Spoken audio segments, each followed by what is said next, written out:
This is a story about tremendous sacrifice that many people made in order to, to pretty much help their fellow man and woman.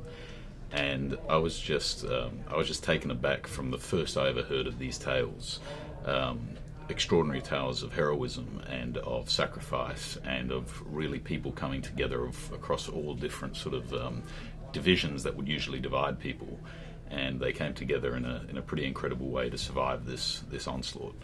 And I didn't know it at first, but I think as we got further into the script and then definitely into the making of the film, I see it as a bit of a microcosm of the wider world.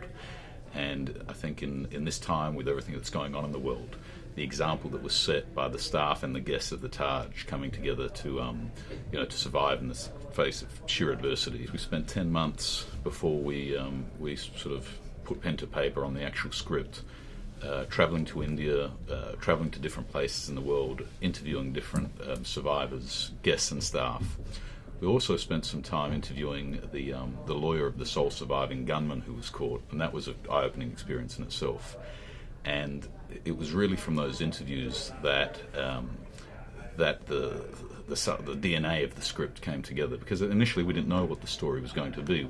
I was very aware of what had happened in Mumbai that day. You know, I'd actually just come back from filming, and I opened my door, and my parents were, stuck to the television with tears in their eyes, watching the attacks unfold.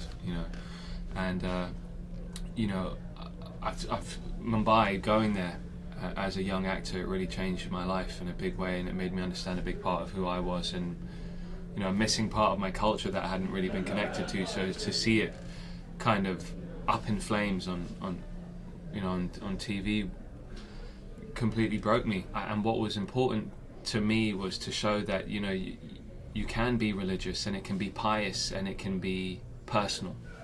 And there's a man with a big beard and a turban, and to the untrained eye, he can look like a terrorist. I read an article, in fact, after September 11th about these Sikh cab drivers being beaten up, attacked. And I said, why don't we make this guy a Sikh? Because we can actually not only bring a new face to cinema, but tackle that subject within this story.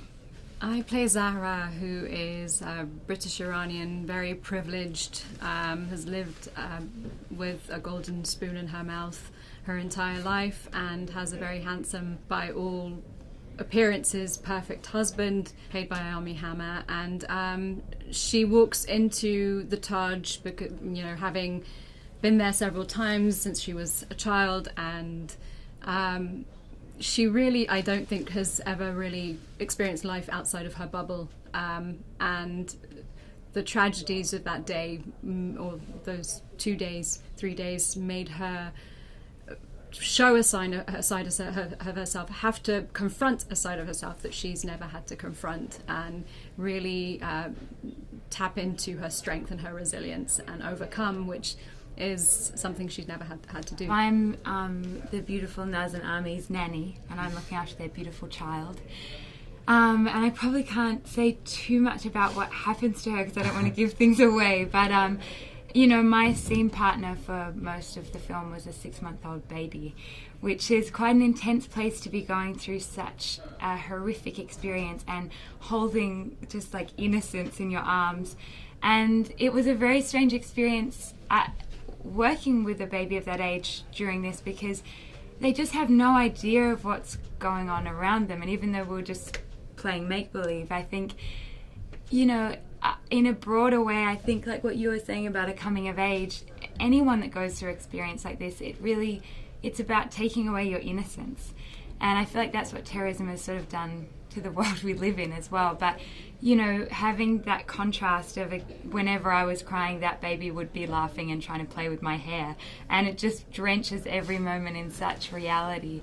And I think that sort of contrast was, a really powerful and intense thing to live through. It definitely made me go home and hold on to my parents and my little brother in a way I never have after playing that. One of the most extraordinary things about this story, what happened when the people were in this monstrous pressure cooker, is it revealed who people are and what they could be, and the staff obviously revealed themselves to be just magnificent and heroic. My character is not initially. it doesn't respond in that way. It's about self-preservation, as we imagine it would be for most people, but if anyone gets to watch the documentary Surviving Mumbai and various other source materials, they'll see that the reason, I think, to tell this story, the reason I want to tell the story is that's not how it played out. People did extraordinary things.